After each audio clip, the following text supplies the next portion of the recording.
बिस्मिल्लाहिर्रहमानिर्रहीम, अस्सलाम वालेकुम। आज 25 मई है और दिन है बुध का। पाकिस्तान के लिए एक बड़ा अहम दिन, बड़ा ख़ास दिन, और जिस खबर का इंतज़ार था बिलाखिर वो ख़बर आ गई। पाकिस्तान को आज वज़ीर आज़म इमरान ख़ान की क़यादत की वजह से अरबों डॉलर का फ़ायदा हुआ है। रिकॉर्डिंग केस के अंदर पाकिस्तान को जो 6 अरब डॉलर की पेनल्टी लगी थी और उसके बाद पाकिस्तान के असासे ज़ब्त कर लिए गए थे, आज पाकिस्तान के हक़ में फ़ैसला आ चुका है और जो पाकिस्तान के ज़ब्त किए गए असासे वापस पाकिस्तान को हैंड ओवर कर दिए गए। आपको मालूम है कि रिकॉर्डिंग केस इफ्तिखार चौधरी साहब ने, जो उस वक्त चीफ जस्टिस थे और बहुत सारे लोगों की आंखों का तारा भी थे और नाम निहाद जमहूरियत के आइन और कानून की बालादस्ती के चैम्पियन भी थे, उन्होंने इस पर आज ख़ुद नोटिस लिया था और आज ख़ुद नोटिस लेने के बाद जो टीथियान कंपनी थी उस कंपनी का ठेका मनसूख कर दिया था। इस सुप्रीम कोर्ट ऑफ पाकिस्तान के इस आज खुद नोटिस के फ़ैसले के ख़िलाफ़ टीथियान कंपनी आलमी मुसालती या सालिसी अदालत में चली गई और पाकिस्तान के ख़िलाफ़ हर्जाने का दावा दायर कर दिया। ये केस चलता रहा और इस केस के ऊपर कभी स्टे ऑर्डर होता रहा, कभी नज़र सानी अपील जाती रही, कभी दरख्वास्तें जाती रहीं, कभी सालिसी की कोशिशें की जाती रहीं, लेकिन वज़ीर आज़म इमरान ख़ान के दौरे हुकूमत में आकर इस केस का फ़ैसला हुआ और ब्रिटिश वर्जन जो कोर्ट है लंदन की हाई कोर्ट, उसने हुकूमत पाकिस्तान के ख़िलाफ़ ये फ़ैसला दिया और 6 अरब डॉलर की पेनल्टी लगा दी।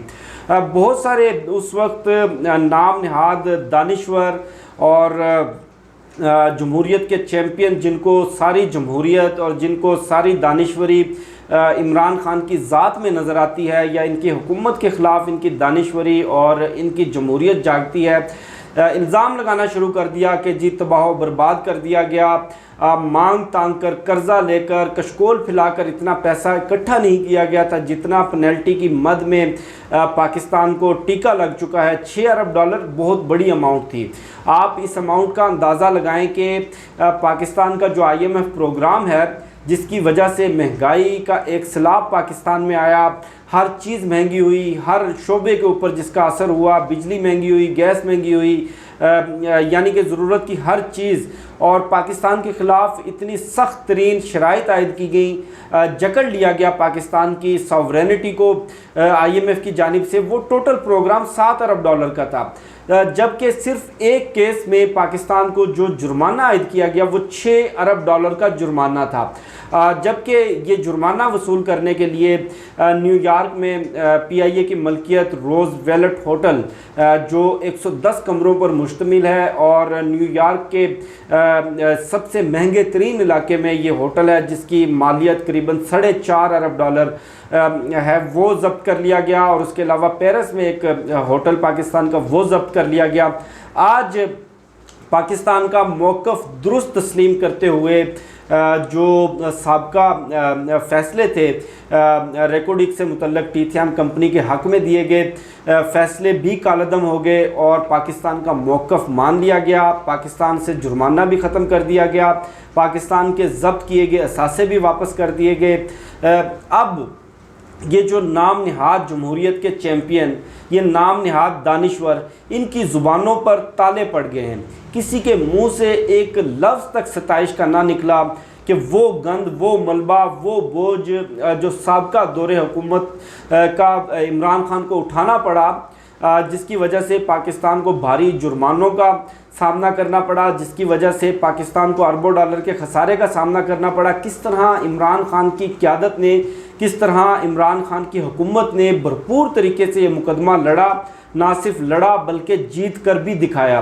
उसके साथ साथ एक और बड़ा शोर सुनते हैं कि नैब ने तबाही मचा दी, नैब ने जमहूरियत को डीरेल कर दिया, नैब मुल्क की मईशत को खा गया।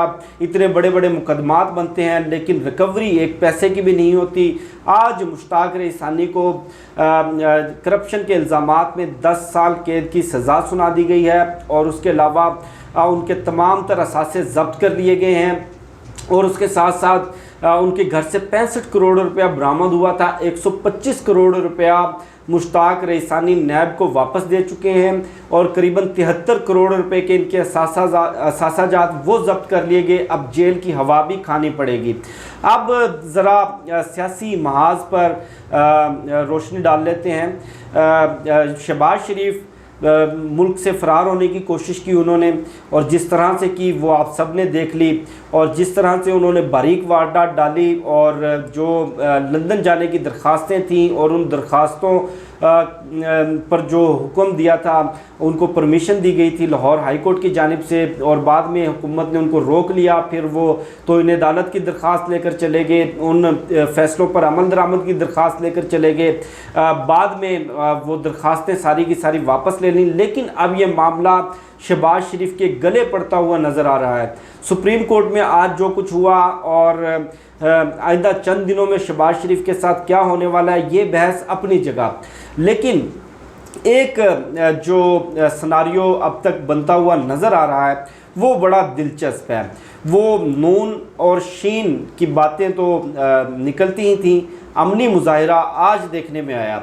शहबाज शरीफ ने जब देखा कि मेरे लिए हर तरफ से दरवाज़े बंद हो चुके हैं, मैं पाकिस्तान से फ़रार नहीं हो सकता, मैंने जो छोटी बड़ी सर्जरी करवानी है वो पाकिस्तान से ही करवानी है और लंदन जाने का कोई ऑप्शन अब फ़िलहाल मौजूद नहीं, तो तमाम रास्ते बंद पाकर उन्होंने पीडीएम को फ़ाल करने की कोशिश की, उन्होंने पीडीएम को दोबारा एक्टिव करने की कोशिश की।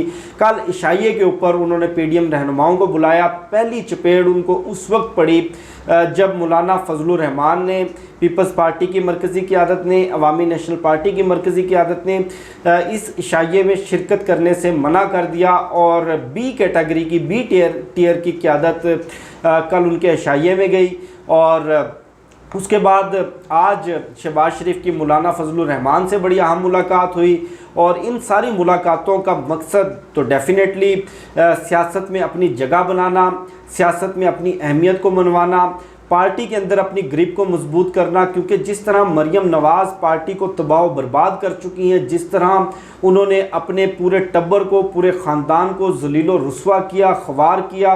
आज कोई लंदन की सड़कों पर जुतियां घसीटता फिर रहा है, कोई पाकिस्तान के अंदर ज़लील ख्वार हो रहा है, कोई जेलों की हवा खा रहा है, यानी कि पूरा टब्बर इनका बर्बाद होकर रह गया और पार्टी इनकी सारी की सारी तितर बितर होकर रह गई। इस पूरी सिचुएशन के अंदर नून लीग के अंदर भी एक धड़ा ऐसा था जो शहबाज शरीफ की क़यादत पर, शहबाज शरीफ की जो पॉलिटिकल अप्रोच है अफ़ाम तफ़हीम की, उसके ऊपर उनका यकीन था और वो ये चाहते थे कि शहबाज शरीफ आगे आएँ, क़यादत करें, पार्टी को इस क्राइसिस से निकालें, पार्टी को इस बंद गली से निकालें। और यही वजह है कि चौधरी निसार भी एकदम से एक्टिव हुए। लेकिन शहबाज शरीफ की इन तमाम तर कोशिशों पे मरियम नवाज़ ने आज बिल्कुल पानी फेर कर रख दिया। फ्रंट फुट पर उन्होंने रखा शाहिद खकान अब्बासी को, और शाहिद खकान अब्बासी से उन्होंने बयान दिलवाया कि पीपल्स पार्टी की अब पीडीएम में कोई जगह नहीं और कोई ऑप्शन नहीं है पीपल्स पार्टी का पीडीएम में वापस आने का। अगर पीपल्स पार्टी को पीडीएम में वापस लिया भी गया तो पहले वो जो नोटिस हमने पाकिस्तान पीपल्स पार्टी को भिजवाया था और जो पीपल्स पार्टी ने फाड़ फेंका था, पहले उस नोटिस को वापस जोड़े, माफ़ी मांगे, उस नोटिस का जवाब दे, उसके बाद देखेंगे। अगर इस सब के बावजूद पीपल्स पार्टी को पीडीएम में वापस लाने की कोशिश की गई तो पीपल्स पार्टी फिर पीडीएम का जनरल सेक्रेटरी तलाश कर ले, क्योंकि शाहिद खकान अब्बासी साहब जनरल सेक्रेटरी हैं पाकिस्तान पीपल्स पार्टी के। उसके अलावा मरियम नवाज़ ने आज वाज़े तौर पर कह दिया कि शहबाज शरीफ बतौर अपोजिशन लीडर ये मुलाकातें कर रहे हैं और पीडीएम रहनुमा के तौर पर वो ये मुलाकातें नहीं कर रहे, और पीडीएम की जो सरबराही है वो हमारे पास ही है, हम ही पीडीएम को देखेंगे। उसके अलावा जब उनसे सवाल किया गया कि बतौर अपोजिशन लीडर अगर ये मुलाकातें थीं और ये पीडीएम को एक्टिव करने की कोशिश नहीं थी तो आपको उन्होंने इनवाइट क्यों नहीं किया, आप भी तो अपोजिशन लीडर हैं। उस पर मरियम नवाज़ का ये कहना था कि जहाँ शहबाज शरीफ होते हैं वहाँ मेरी ज़रूरत नहीं होती। चूँकि ये पार्लियामेंटेरियन की मीटिंग थी, मैं पार्लियामेंटेरियन नहीं हूँ, मैं पार्लियामेंट का हिस्सा नहीं हूँ, इसलिए मुझे इनवाइट नहीं किया गया। अब ये वही मरियम नवाज़ हैं जो काबीना का भी हिस्सा नहीं थी, इनके अब्बू जी वज़ीर आज़म पाकिस्तान थे और ये ना तो कोई MNA थी, ना कोई MPA थी, ना काबीना में इनके पास मशीर का या मावन खसूसी का कोई दर्जा था। इसके बावजूद ये काबीना इजलासों में ना सिर्फ बैठती नहीं बल्कि सदारत भी करती नहीं। ये वही मरियम नवाज़ थी जो वज़ीर आज़म हाउस के अंदर ब्यूरोक्रेसी के इजलासों की सदारत करती थी। उस वक्त इनको याद नहीं आया कि मैं पार्लियामेंटेरियन नहीं हूँ, लेकिन बहरहाल मरियम नवाज़ ने शटअप कॉल दे दी है शहबाज शरीफ को, शहबाज शरीफ ग्रुप को, कि मुस्लिम लीग नून की जो क़यादत है वो सिर्फ़ और सिर्फ अब्बू के बाद बेटी के हाथ में आएगी। शहबाज शरीफ के वालिद चूँकि गरीब किसान थे, नवाज़ शरीफ के वालिद बड़े सनतकार थे, अरबपति थे, इसलिए शहबाज शरीफ डिज़र्विंग नहीं है नून लीग की क़यादत के लिए। और सनतकार की पोती और सनतकार के बेटे की बेटी चूँकि अमीर दादा की पोती है, इसलिए उनका ज़्यादा हक बनता है।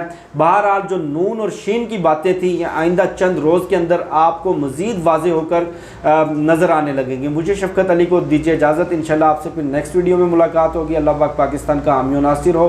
पाकिस्तान जिंदाबाद।